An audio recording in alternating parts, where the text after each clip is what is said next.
Hello everyone, welcome back to the channel. আমাদের GS এর cracker সিরিজের আজকে ক্লাস 8।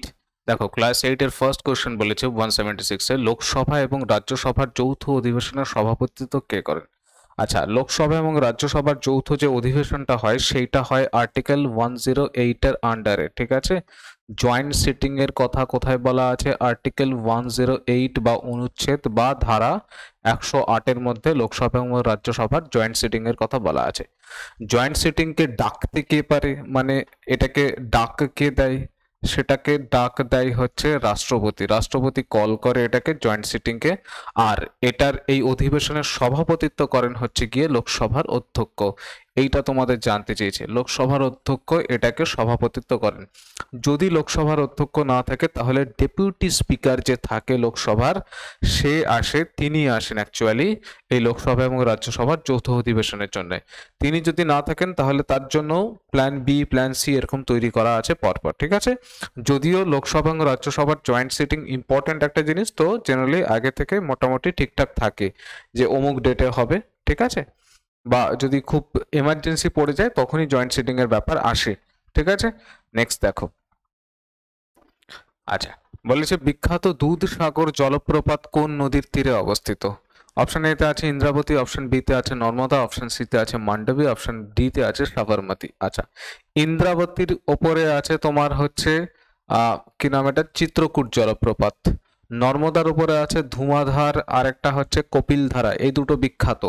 তাহলে দুধসাগর জলপ্রপাত কোথায়? দুধসাগর জলপ্রপাত হচ্ছে মান্ডবী নদীর উপরে, অপশন সি কারেক্ট আনসার। সাবরমতীর উপরে কোনো জলপ্রপাত সেরকম বিখ্যাত আছে কিনা বা আছে কিনা আমার মাথায় আসছে না এখন, ঠিক আছে, তোমরা দেখে নেবে। নেক্সট বলেছে বুলন্দ দরওয়াজা কোন মুঘল সম্রাট নির্মাণ করেন? বুলন্দ দরওয়াজা যেটা আছে সেটা আছে ফতেপুর সিক্রিতে, ঠিক আছে। আগ্রা থেকে অ্যাট অ্যারাউন্ড 50 কিলোমিটারের ডিস্টেন্স হবে ম্যাক্সিমাম, ঠিক আছে। বুলন্দ দরওয়াজা ফতেপুর সিক্রিতে। গুজরাট, এদের এ দেখো, বাবর, আকবর, হুমায়ুন, জাহাঙ্গীর এরা সবাই মুঘল সম্রাট, তোমরা জানো। এর মধ্যে আকবর তৈরি করেছিল 1575-এ বুলন্দ দরওয়াজা। তার গুজরাট প্রভিন্স যেটা আছে সেই গুজরাট দখল করবার পরে 1575 সালে বুলন্দ দরওয়াজা ফতেপুর সিক্রিতে নির্মাণ করেছিলেন, ঠিক আছে। নেক্সট দেখো। নেক্সট বলেছে গদর পার্টি কে প্রতিষ্ঠা করেন? অপশন এ তে আছে লালা হরদয়াল, অপশন বি তে আছে অজিত সিং, অপশন সি তে আছে শ্যামাজি কৃষ্ণ বর্মা, অপশন ডি তে আছে দাদাভাই নওরোজি।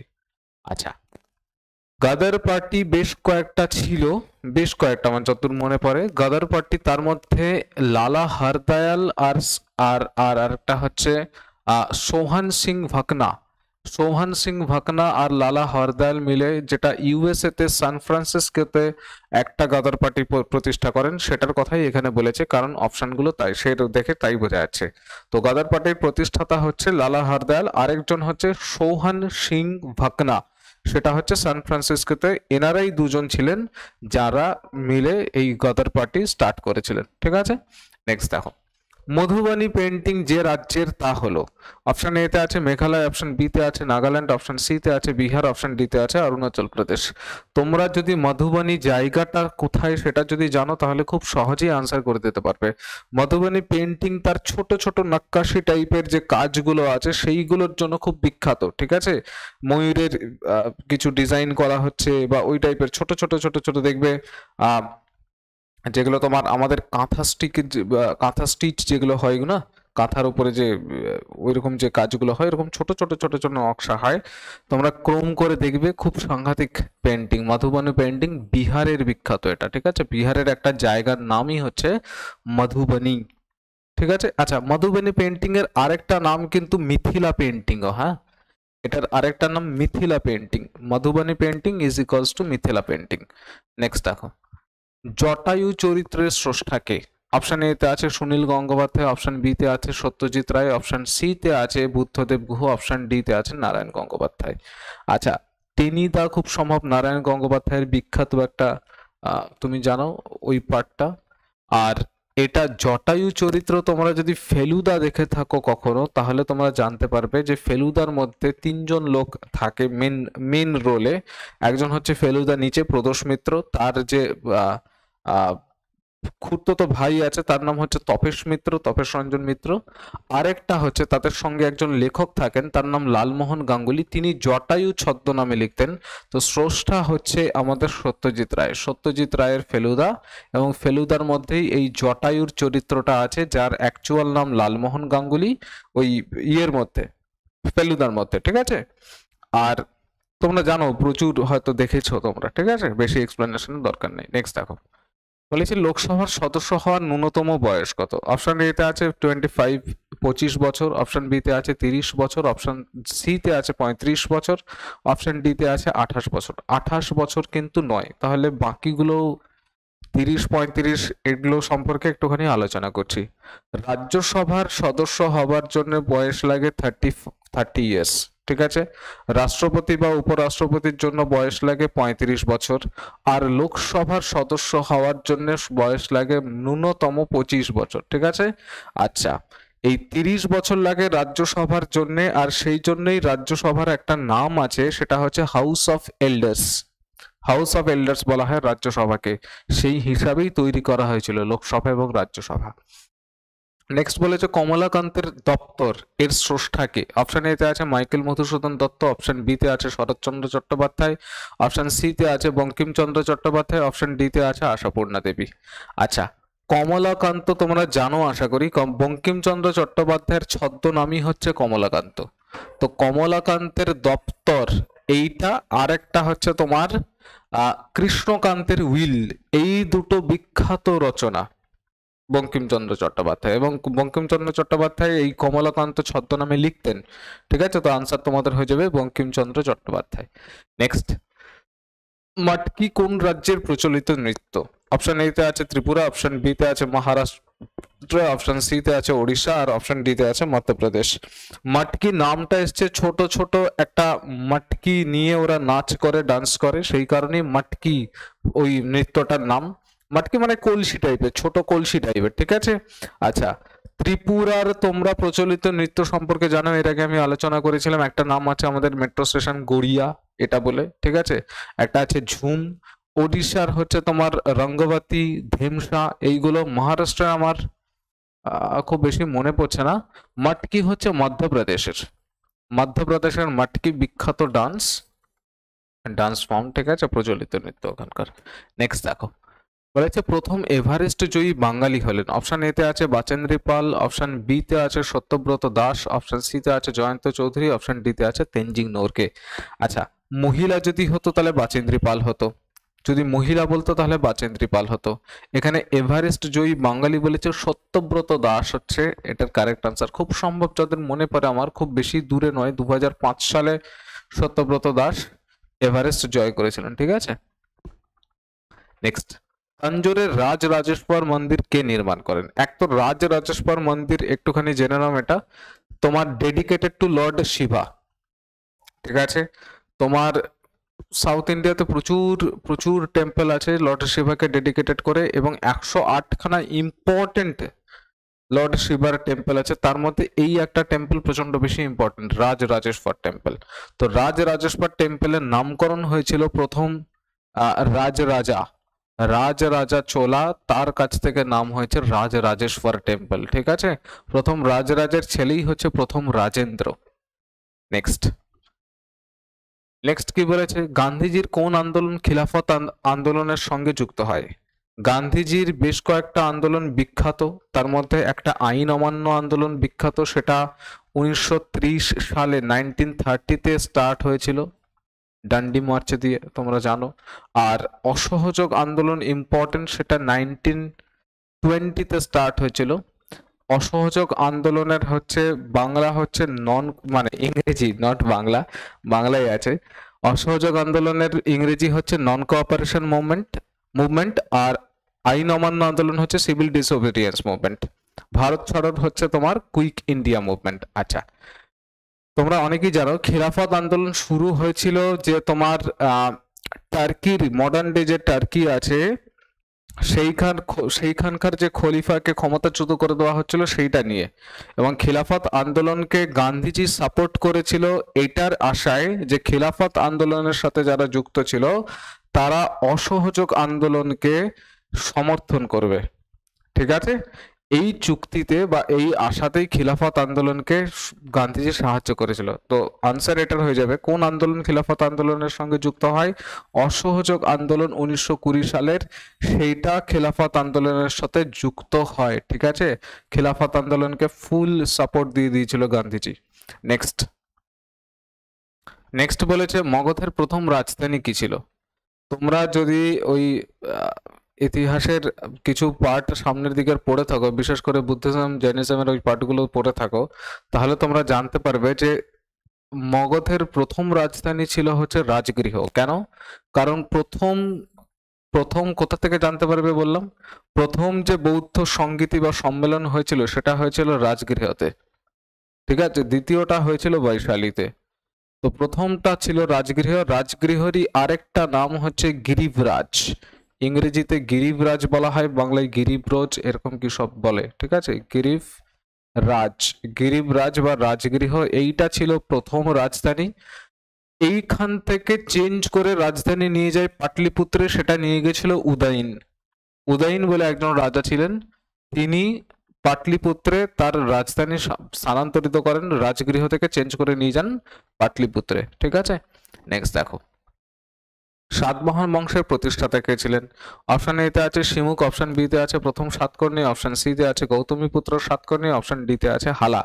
এরা সবাই কিন্তু সাতবাহন বংশের রাজা। প্রথম সাতকর্ণী, গৌতমীপুত্র সাতকর্ণী, হালা, এরা সবাই তোমার সাতবাহন বংশের রাজা। বাট সাতবাহন বংশের প্রতিষ্ঠাতা হচ্ছে শিমুক।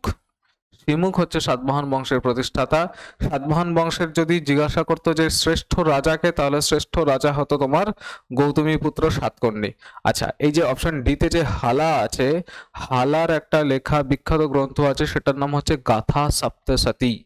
গাথা সপ্তশতী বা সত্যাসী বলা হয়। ঠিক আছে, নেক্সট বলেছে ভারতে নির্মিত প্রথম সবাক চলচ্চিত্র কোনটি? অপশন এতে আছে আলম আরা, অপশন বি তে আছে কিষান কন্যা, অপশন সি তে আছে রাজা হরিশ্চন্দ্র, অপশন ডি তে আছে মাদার ইন্ডিয়া। এটা যদি সবাক না বলে প্রথম চলচ্চিত্র বলতে, এর আগে আমরা ডিসকাস করেছি, কিন্তু তোমাদের আমি জানি না তোমরা কারা কারা সিকোয়েন্স অনুযায়ী পরপর পরপর দেখছো এক থেকে আজকে অষ্টম ক্লাসে। যারা এক থেকে অষ্টম ক্লাস পর্যন্ত এসছো তাদের কিন্তু অনেক ইন্টারেস্ট গ্রো করা উচিত। কেন? কারণ এখানে প্রচুর কোশ্চেন্স আছে যেগুলোর আমি আগের কোনো সিরিজের মধ্যে আগের কোনো ক্লাসে অপশন আলোচনা করতে গিয়ে সেগুলো আলোচনা হচ্ছে, এবং সেটা কিন্তু বারবার বারবার করে একটার উপর একটা রিভিশন পড়েই যাচ্ছে আমাদের। মানে চাদর যেরকম পড়ে যায় না স্তরে স্তরে, এরকম পড়ছে কিন্তু। তো 8 নম্বর 9 নম্বর 10 নম্বর এরকম যেরকম যাবে, যখন যাবে তোমাদের কিন্তু প্রচুর জিনিস চেনা লাগা উচিত। কারণ আমি শুধুই মাত্র কোশ্চেনের আনসার বলে দিয়ে ওখানে চুপ করে থাকি না, আমি অন্যগুলো আলোচনা করি, মানে অপশনগুলো আলোচনা করি, সেটা রিলেটেড কোনো ইনফরমেশন আছে সেটাও দেওয়ার চেষ্টা করি।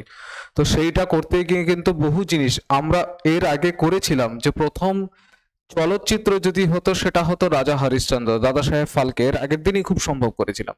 তখন আমি বলেছিলাম যে প্রথম যদি সবাক চলচ্চিত্র হতো তাহলে আনসার হতো আলম আরা, আর আজকেই সেটা কোশ্চেন চলে এসছে দেখো। ঠিক আছে, এটাকে সেট করাই আছে এরকম ভাবে যাতে তোমাদের রিভিশন হতে থাকে। ঠিক আছে, তো সিকোয়েন্সটাকে ফলো করো। ভারতে নির্মিত প্রথম সবাক চলচ্চিত্র হচ্ছে আলম আরা। কি জানো কি সামথিং ইরানি বলে একজন ভদ্রলোক ছিলেন, তার ডাইরেক্টিং ছিল। ঠিক আছে, নেক্সট দেখো বলেছে দিবাং বন্যপ্রাণী অভয়ারণ্য কোন রাজ্যে অবস্থিত? এটাও এটাও আমি আলোচনা করেছিলাম। দিবাং, এটার পুরো নাম তো একটা হচ্ছে দেহাং দেবাং, তোমাদের মনে আছে আশা করি। দেহাং দেবান হচ্ছে তোমার অরুণাচল প্রদেশের অভয়ারণ্যের মধ্যে আসে। অরুণাচল প্রদেশে দেহাং দেবাং বিখ্যাত। আচ্ছা, এটা বায়োস্ফিয়ার রিজার্ভ, অভয়ারণ্যের বাংলা খুব সম্ভব বায়োস্ফিয়ার রিজার্ভ কিংবা ন্যাশনাল পার্ক নয়। ঠিক আছে, তো আসামের তোমাদের মনে আছে কোশ্চেন খুব সম্ভব ছিল ডিব্রু সাইখোয়া। ডিব্রু সাইখোয়া বায়োস্ফিয়ার রিজার্ভ কোন রাজ্যে অবস্থিত? তখন ছিল এখানে আসাম, এবং আসামের সাথে অপশনে অরুণাচল প্রদেশও ছিল, এবং অরুণাচল প্রদেশ সম্পর্কে আমি আলোচনা করেছিলাম। যাই হোক, আমি আবার একবার করে মনে করিয়ে দিচ্ছি, আমার কাজই হচ্ছে তোমাদেরকে মনে করিয়ে দেওয়া। আসামের মানুষ একটা বিখ্যাত, আর আসামের আরেকটা হচ্ছে ডিব্রু সাইখোয়া, এই দুটো বায়োস্ফিয়ার রিজার্ভ বিখ্যাত। হিমাচল প্রদেশের দ্য গ্রেট হিমালয়ান বলে যেটা ন্যাশনাল পার্ক আছে সেটা বিখ্যাত, আর উত্তরাখণ্ডের বিখ্যাত হচ্ছে জিম করবেট, ভারতবর্ষের প্রথম ন্যাশনাল পার্ক। ঠিক আছে, নেক্সট দেখো তলোয়ার পত্রিকার সম্পাদক কে ছিলেন? অপশন এ তে আছে লালা লাজপত রায়, অপশন বি তে আছে বিনায়ক দামোদর সাভারকর, অপশন সি তে আছে বাল গঙ্গাধর তিলক, অপশন ডি তে আছে বিপিন চন্দ্র পাল। বিপিন চন্দ্র পাল আমি এর আগে আলোচনা করেছিলাম, বন্দে মাতরম বলে একটা পত্রিকা ছিল, তার সাথে তিনি রিলেটেড ছিলেন। আচ্ছা, বাকিদের কথা আমি খুব একটা জানি না, তিলক আর লালা লাজপত রায় এনারা কোনো ইয়ের সাথে যুক্ত ছিলেন কিনা আমার ঠিক মনে পড়ে না, ঠিক আছে। বিনায়ক দামোদর সাভারকর তিনি বীর সাভারকর নামে পরিচিত ছিলেন, তিনি তলোয়ার পত্রিকার সাথে তলোয়ার পত্রিকার সাথে কিন্তু যুক্ত ছিলেন, ঠিক আছে, সম্পাদক ছিলেন। নেক্সট, ডন সোসাইটি কে প্রতিষ্ঠা করেন? অপশন এ তে আছে সতীশচন্দ্র মুখোপাধ্যায়, অপশন বি তে আছে অরবিন্দ ঘোষ, অপশন সি তে আছে রাজা রামমোহন রায়, অপশন ডি তে আছে কেশবচন্দ্র সেন। আচ্ছা, রাজা রামমোহন রায় ব্রাহ্ম সমাজ আর কেশবচন্দ্র সেন নববিধান ব্রাহ্ম সমাজের সাথে যুক্ত। আমি বলেছিলাম ব্রাহ্ম সমাজ তিনটে ভাগে ভাগ হয়ে গেছিল, আদি ব্রাহ্ম সমাজ, একটা ব্রাহ্ম সমাজ আর একটা নববিধান ব্রাহ্ম সমাজ বলে। আচ্ছা, ডন সোসাইটি 1902 সালে 1902 সালে প্রতিষ্ঠা হয় এবং সতীশচন্দ্র মুখোপাধ্যায় তিনি প্রতিষ্ঠা করেন। অপশন এ হয়ে যাবে তোমাদের কারেক্ট আনসার, ঠিক আছে, ডন সোসাইটি। নেক্সট দেখো, নেক্সট বলেছে সঞ্জীবনী পত্রিকার সম্পাদক কে? অপশন এ তে আছে কৃষ্ণ কুমার মিত্র, অপশন বি তে আছে প্রমথ নাথ মিত্র, অপশন সি তে আছে ব্রহ্মবান্ধব উপাধ্যায়, অপশন ডি তে আছে ভূপেন্দ্রনাথ দত্ত। এক তো ভূপেন্দ্রনাথ দত্ত যুগান্তর পত্রিকার সাথে রিলেটেড ছিলেন, ব্রহ্মবান্ধব উপাধ্যায় সন্ধ্যা পত্রিকার সাথে রিলেটেড ছিলেন, প্রমথনাথ মিত্র আমার মনে পড়ছে না কি, সঞ্জীবনী পত্রিকার সাথে কিন্তু কৃষ্ণ কুমার মিত্র যুক্ত ছিলেন সঞ্জীবনী পত্রিকার সাথে, ঠিক আছে। নেক্সট দেখো, ভারতের প্রথম মহিলা রাষ্ট্রদূত কে ছিলেন? অপশন এ তে আছে সুচেতা কৃপলানি, অপশন বি তে আছে বিজয়লক্ষ্মী পণ্ডিত, অপশন সি তে আছে সরোজিনী নাইডু, অপশন ডি তে আছে পদ্মজা নাইডু। সরোজিনী নাইডু ছিলেন প্রথম গভর্নর উত্তরপ্রদেশের, সুচেতা কৃপলানি প্রথম মুখ্যমন্ত্রী উত্তরপ্রদেশের, বিজয়লক্ষ্মী পণ্ডিত হচ্ছে প্রথম মহিলা রাষ্ট্রদূত, বিজয়লক্ষ্মী পণ্ডিত অপশন বি, ঠিক আছে। নেক্সট দেখো, বলেছে আলোকবর্ষ কিসের একক? আলোকবর্ষ তোমরা জানো ফিজিক্সের কোশ্চেন, এটা আলোকবর্ষ হচ্ছে দূরত্বের একক, খুব বড় দূরত্ব মাপার জন্য আলোকবর্ষকে ইউজ করা হয়। আচ্ছা, আলোকবর্ষটা এসছে কিরকম ভাবে, আলো এক বছরে যতটা ট্রাভেল করে ঠিক ততটা ডিস্টেন্সকে বলা হয় আলোকবর্ষ, ঠিক আছে। আচ্ছা দেখো, নেক্সট বলেছে বিশ্বের গভীরতম হ্রদ কোনটি? অপশন এতে আছে ডাল লেক, খুব সম্ভব কাশ্মীরের বলা হচ্ছে, এটা নয়।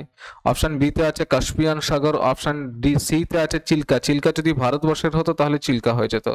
অপশন মানে গভীরতম বলেছে, চিল্কা কিনা জানি না, বৃহত্তম তো চিল্কা। অপশন বি তে আছে কাস্পিয়ান সাগর, অপশন ডি তে আছে বৈকাল। যদি বৃহৎ বলতো, সর্ববৃহৎ যদি বলতো তাহলে তোমাদের কাস্পিয়ান সাগর হয়ে যেত, আগের দিন হয়েছে।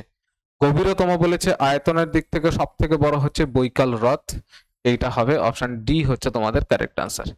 নেক্সট দেখো, গান্ধার শিল্পরীতির আচ্ছা শিল্পরীতি কোন যুগে বিকাশ ঘটে? শিল্পরীতির কোন যুগে বিকাশ ঘটে? গান্ধার তোমরা জানো যেটা তোমার একটা হচ্ছে ইন্ডো গ্রিক যেটা তোমার স্টাইল, যেটাকে হিলানেস্টিক আর্ট ফর্ম বলা হয়, সেইটা গান্ধার বা ইন্ডো গ্রিক যে তোমার আর্ট ফর্ম সেটাকে গান্ধার শিল্পরীতি বলা হয়। গান্ধার শিল্পরীতি কিন্তু তোমার কুষাণ যুগে বিখ্যাত হয়েছিল, বিকাশ ঘটেছিল। আচ্ছা, কুষাণ যুগে আরো দুটো আর্ট ফর্ম, একটার নাম হচ্ছে অমরাবতী স্কুল অফ আর্টস আর একটা হচ্ছে মথুরা স্কুল অফ আর্ট, এই দুটোও কিন্তু তোমার এই গান্ধারের সাথে সাথে কুষাণ যুগে বিকাশ ঘটে। নেক্সট দেখো, কার সময়কালে আইহোল প্রশস্তি লেখা হয়? অপশন এ তে আছে প্রথম পুলকেশী, অপশন বি তে আছে দ্বিতীয় পুলকেশী, অপশন সি তে আছে কনিষ্কা, অপশন ডি তে আছে রুদ্রদামন। আচ্ছা, প্রশস্তি কথাটার মানে হচ্ছে প্রেজ করে, কাউকে প্রশংসা করে কোনো কিছু বলা, একজন থেকে কম্পোজার, একজন থেকে কাকে নিয়ে হয়। আচ্ছা, কার সময়কালে হয়েছিল? দ্বিতীয় পুলকেশীর সময়কালে হয়েছিল। এবং আইহোল প্রশস্তির স্রষ্টা কে ছিলেন, কে তৈরি করেছিলেন কম্পোজারকে? তার নাম হচ্ছে রবি কীর্তির আইহোল প্রশস্তি। নেক্সট দেখো 200 লাস্ট কোশ্চেন, নিচের কোনটি সঠিক নয়? অপশন এতে আছে আগ্রা যমুনা, অপশন বি তে আছে বদ্রীনাথ গঙ্গা, অপশন সি তে আছে অযোধ্যা সরয়ু, অপশন ডি তে আছে ভাগলপুর সোন। আগ্রার তীরে যমুনা এটা কারেক্ট, বদ্রীনাথের তীরে গঙ্গা এটাও মানে গঙ্গার তীরে বদ্রীনাথ, এটাও কারেক্ট। সরিউর তীরে অযোধ্যা, কিছুদিন আগে অযোধ্যার রাম মন্দির উদ্বোধন হলো, সরিউ মাইয়া সবাই বলছিল, এটাও কারেক্ট। ভাগলপুর কিন্তু সোন নদীর তীরে নয়, ভাগলপুর গঙ্গা নদীর তীরে। ঠিক আছে, তাহলে এই ছিল আমাদের আজকে 25 কোশ্চেন্স। আশা করি তোমাদের সিরিজটা ভালো লাগছে, আর অবশ্যই তোমরা এটাকে বেশি বেশি করে শেয়ার করছো। ঠিক আছে, সবাই ভালো থাকো, সুস্থ থাকো, and thank you for watching the video.